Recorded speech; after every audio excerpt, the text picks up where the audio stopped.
morning, students. So, welcome to College की पढ़ाई YouTube channel, and we are here with Unit 2 Lubricant का Lecture 2. Okay, so इसमें हम पढ़ने वाले solid lubricant. पिछले वाले में हमने liquid lubricant को complete किया था. अब solid lubricant. So, solid lubricant are substances in which state are capable of reducing.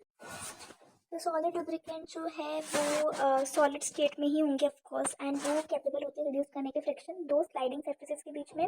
कैसे? By forming a thin film that prevents direct to direct metal contact. अब कोई भी सॉलिड चीज़ है, दो सब्सटेंस के बीच में हम लगा रहे हैं, यहाँ पे मैंने कोई भी सॉलिड चीज़ लगाई है मतलब, ठीक है, तो वो क्या करेगा, अगर ये मेटल है, अगर ये भी मेटल है, ये भी मेटल है, ये भी मेटल है, तो मेटल टू मेटल जो है कॉन्टैक्ट प्रिवेंट करेगा सॉलिड, ठीक है. तो इस तरह से वो क्या करेगा, रिड्यूस करेगा फ्रिक्शन. फिर सॉलिड लुब्रिकेंट जो है वो यूज़ किए जाते हैं, ये सॉलिड वाले जो है वो यूज़ किए जाते हैं सब एक्सट्रीम कंडीशंस में यूज़ किए जाते हैं, ऐसे हाई टेम्परेचर, वैक्यूम, प्रेशर, ठीक है. जहाँ पे लिक्विड लुब्रिकेंट फेल होते हैं वहाँ पे सॉलिड लुब्रिकेंट आते हैं पिक्चर में. अब आता है कि सॉलिड लुब्रिकेंट जो है, हमने एग्जाम्पल देखे थे ग्रेफाइट मोलिब्डेनम डाइसल्फाइड, तो वही है ग्रेफाइट मोलिब्डेनम डाइसल्फाइड. ये आपको जो है थोड़ा सा आई बुक से एक्स्ट्रा दे रखा है, आप इसको एक बार पढ़ लो, बट ठीक है, बहुत ज़्यादा फोकस मत करो. वैसे है ही क्या इसमें. तो ग्रेफाइट की जो प्रॉपर्टी है, ठीक है, वो है लेयर्ड स्ट्रक्चर है. फिर मोलिब्डेनम जो है सिमिलर टू ग्रेफाइट ही होता है पर बेटर होता है लोड में, ठीक है, और ये रिड्यूस करता है शेयर फोर्स. फिर टेफ्लॉन जो है वो केमिकली इनर्ट होता है, मतलब रिएक्ट नहीं करता, केमिकल रिएक्शंस जो है वो नहीं करता है, एंड फ्रिक्शन जो है लो फ्रिक्शन करता है. फिर यूज़ जो है ये एयरक्राफ्ट में यूज़ होता है, ये एरोस्पेस में यूज़ होता है, और ये फूड इंडस्ट्री में यूज़ होता है. एक एक यूज़ आप याद रख लो. फिर नेक्स्ट आता है ग्रेफाइट. अब हम ग्रेफाइट के बारे में पढ़ रहे हैं, जैसे कि आपने यहाँ पे ग्रेफाइट देखा था, तो अब इसी ग्रेफाइट को, फिर मोलिब्डेनम डाइसल्फाइड को, इनको हम इधर साइड में ग्रेफाइट देखेंगे, फिर मोलिब्डेनम डाइसल्फाइड देखेंगे, फिर सिंथेटिक लुब्रिकेंट आएगा पिक्चर में. तो ग्रेफाइट जो है ये है ग्रेफाइट का स्ट्रक्चर. दिस इज ग्रेफाइट का स्ट्रक्चर. ये जो है ये सब कार्बन एटम्स है, ऑल आर कार्बन एटम्स, ठीक है. इसकी बॉन्ड लेंथ दे रखी है, इतना डीप में आपको पढ़ने की जरूरत नहीं है. जो बॉन्ड्स है कोवेलेंट बॉन्ड्स होते हैं, एंड ये एक शीट से दूसरी शीट के बीच में जो बॉन्ड्स है वो वॉन्डरवॉल बॉन्ड्स है, ठीक है. एक शीट से दूसरी शीट के बीच के बॉन्ड वॉन्डरवॉल बॉन्ड्स है, and carbon to carbon atom के बीच में कोवेलेंट बॉन्ड्स है. अब स्ट्रक्चर हमें देखा है वही लेयर्ड हेक्सागोनल क्रिस्टल्स है. हेक्सागोनल कैसे, आपके देखो ये शेप जो है हेक्सागोनल है, ये हेक्सागोनल है, तो लेयर्ड हेक्सागोनल क्रिस्टल्स है. कार्बन एटम बॉन्डेड है strongly in planes, but weak van der Waals forces है बिटवीन प्लेन्स. एक प्लेन से दूसरे प्लेन के बीच में जो बॉन्ड्स है वॉन्डरवॉल बॉन्ड्स है, एंड एक कार्बन एटम से दूसरे कार्बन एटम के बीच में जो है वो कोवेलेंट बॉन्ड्स, ठीक है. फिर प्रॉपर्टीज है कि एक्सीलेंट ड्राई लुब्रिकेंट्स, इसकी प्रॉपर्टीज इलेक्ट्रिकली कंडक्टिव है. फिर हाई टेम्परेचर में यूज होता है, हमने पहले ही देखा था सॉलिड लुब्रिकेंट हाई टेम्परेचर में यूज होते हैं. और फिर ऑयल और ग्रीसेस के साथ इन सॉलिड को मिक्स किया जाता है ताकि वो ग्रेफाइट की ग्रीस बनाए, क्योंकि ये सॉलिड है, मतलब थिकनिंग एजेंट है. अब इसको ऑयल के साथ मिक्स करेंगे तो ग्रीस बनाएगा, ठीक है, तो ग्रेफाइट ग्रीस बनाने के लिए. फिर मोलिब्डेनम डाइसल्फाइड, तो this is the structure, complex structure है, no need to give a lot focus on this all things. Okay, then फिर a layer that is like graphite. So I would say no need to study this much deep. आप इसके uses देख लो, operation जो temperature है वो याद रख लो, and इसकी प्रॉपर्टी याद रख लो कि lubricant in vacuum and high pressure conditions में इसको यूज़ किया जाता है. ऑफकोर्स सॉलिड वाले जो है हमेशा हाई एक्सट्रीम कंडीशंस में यूज़ किए जाते हैं, यानी extreme condition high temperature high pressure में यूज़ किए जाते हैं. फिर सिंथेटिक लुब्रिकेंट, सिंथेटिक मतलब होता है जो कि इंसानों के द्वारा बनाया गया है, तो वो मैन मेड होते हैं, या फिर आर्टिफिशियल लुब्रिकेंट भी बोल सकते हैं, जो कि chemically engineered fluids design to perform, chemically engineered fluids होते हैं जिनको डिज़ाइन किया जाता है परफॉर्म करने के लिए, ताकि वो नेचुरल लुब्रिकेंट जो है उनसे बेटर परफॉर्म कर सके, और जो नेचुरल लुब्रिकेंट नहीं कर पा रहे वो कर पा सके. अपने अकॉर्डिंग जो है डिज़ाइन किया जाता है, बनाया जाता है, जो हमको रिक्वायरमेंट्स है उसके अकॉर्डिंग बनाया जाता है, तो वो सिंथेटिक लुब्रिकेंट होते हैं जो कि मैन मेड या फिर आर्टिफिशियल होते हैं, ठीक है. तो ये डेवलप किए जाते हैं ओवरकम करने के लिए limitations of traditional petroleum based lubricant, specially in extreme temperature और प्रेशर कंडीशन. यानी जो पेट्रोलियम लुब्रिकेंट की एक्सट्रीम टेम्परेचर और प्रेशर में जो उनके लिमिटेशन है, यानी जो वो नहीं कर पा रहे हैं, वो कौन कर पाएगा, वो कर पाने के लिए हम सिंथेटिक लुब्रिकेंट को डिज़ाइन करते हैं, ठीक है. फिर टाइप्स ऑफ सिंथेटिक लुब्रिकेंट, सबसे बड़ा सिंथेटिक हाइड्रोकार्बन ऑयल्स आ गया है, ठीक है. इतना डीप जाने की जरूरत नहीं, इतना सिर्फ इसका example you have to learn.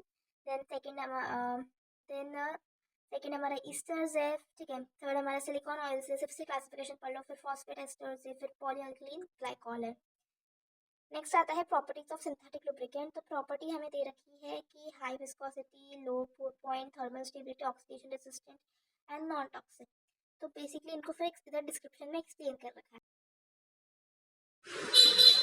तो बेसिकली आप देख सकते हो हाई विस्कोसिटी इंडेक्स मतलब विस्कोसिटी इंडेक्स ज़्यादा है, मतलब विस्कोसिटी का चेंज में टेम्परेचर बहुत कम है। उसके बाद लो पोर पॉइंट मतलब वो ऑपरेट कर सकते हैं उसको बहुत कोल्ड कंडीशंस में भी। फिर थर्मल स्टेबिलिटी मतलब उसको हम हाई टेम्परेचर पे भी ऑपरेट कर सकते हैं विदाउट ब्रेकिंग।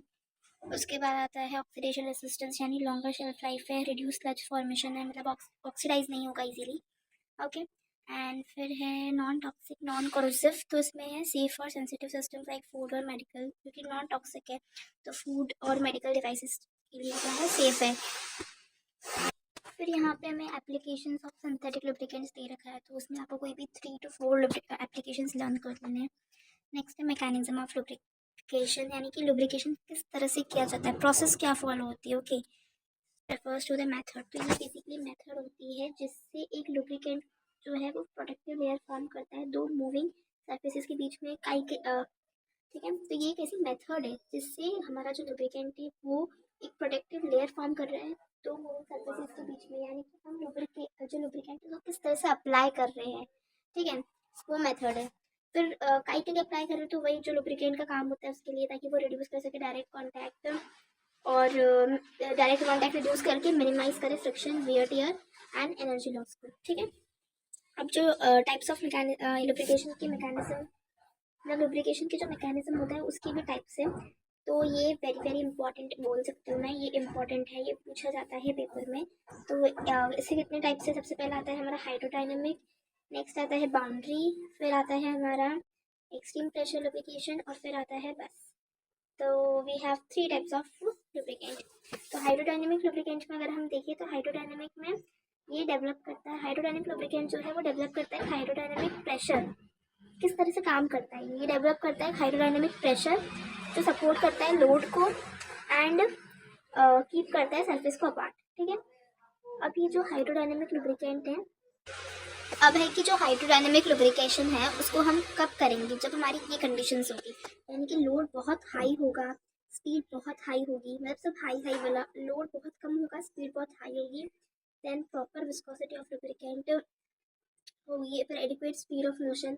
फिर हमें दे रखा है कि a thick continuous film completely separates the two surfaces, thickens more than 1000 angstrom, मतलब ये जो हाइड्रोडायनेमिक लुब्रिकेशन है इसमें दो सरफेसेस के बीच का जो डिस्टेंस होगा वो कितना होगा, मतलब ये जो लुब्रिकेंट की जो लेयर होगी वो कितनी थिक होगी, 1000 एंगस्ट्रॉम इतनी थिक होगी, ओके। देन आता है कि एग्जाम्पल कहाँ पे यूज़ होता है, तो बियरिंग्स इन ऑटोमोबाइल सिर्फ एक ही एग्जाम्पल है।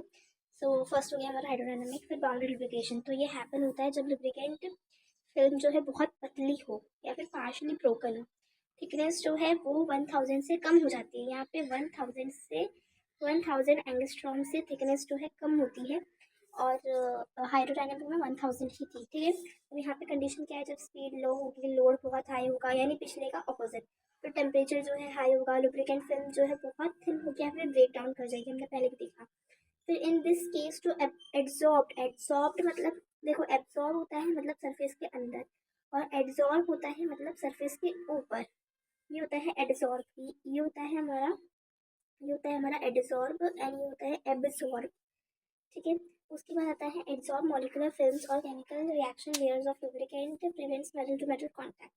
ये क्या करता है, metal to metal contact prevent करता है, और फिर इसका एक एग्जाम्पल याद कर लो, इंजन स्टार्टअप, या फिर वही हमने यहाँ पे पढ़ा था कि लोड इज़ वेरी हाई, तो हाई लोड में, या फिर इधर पढ़ा था स्पीड इज़ लो, तो लो स्पीड सिचुएशंस में, ऐसे एग्जाम्पल आप लिख सकते हो, ठीक है। कुछ छोड़ के नहीं आना होता है, बस कुछ ना कुछ लिखना होता है, तो टीचर आपके एफर्ट्स के भी मार्क्स दे देंगे। फिर आता है एक थर्ड हमारा आता है एक्सट्रीम प्रेशर लुब्रिकेशन। तो ये कब होता है, जब कंडीशंस क्या है, high load, high speed, high temperature, मतलब एवरीथिंग इज हाई, ओके। इसमें एक्सट्रीम प्रेशर, नाम में आ रहा है एक्सट्रीम, मतलब बहुत ज़्यादा प्रेशर।